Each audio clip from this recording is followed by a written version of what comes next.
Ni-raid ng mga otoridad ang isa umanong Peking call center sa Tarlac City. Nakatanggap sila ng impormasyon na ginagamit daw ang establishmento bilang kuta ng online prostitution. Narito ang report.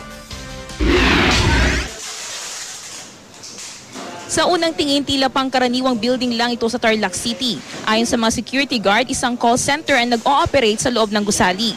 Taliwas ito sa natanggap na impormasyon ng NBI. Ginagawa raw kuta ng prostitusyon ng lugar. Para kumpirmahin ito, nagsagawa ng raid ang NBI kahapon. Pagpasok ng mga otoridad sa umunay call center, tumambad sa kanilang samot-saring malalaswang gawain.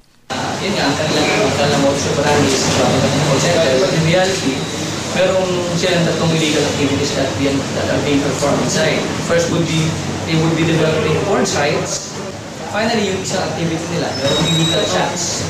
Yung mga call center agents, makikipag-chat with the customer, they would post themselves as a female model. 60 computer unit ang kinumpiska ng NBI. Nakuha rin ng mga dokumento kung saan nakasaad ng inirehistrong pangalan ng call center. Itinanggi naman ng isang empleyado ang mga paratang laban sa kumpanya. Binibigyan po kami ng account tapos ipag-usap kami.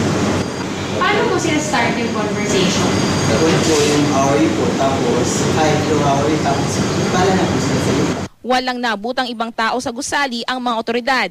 Hindi pa mahagilap ang may-ari ng kumpanya. Katrina Aquino, Nagbabalita, Pilipinas.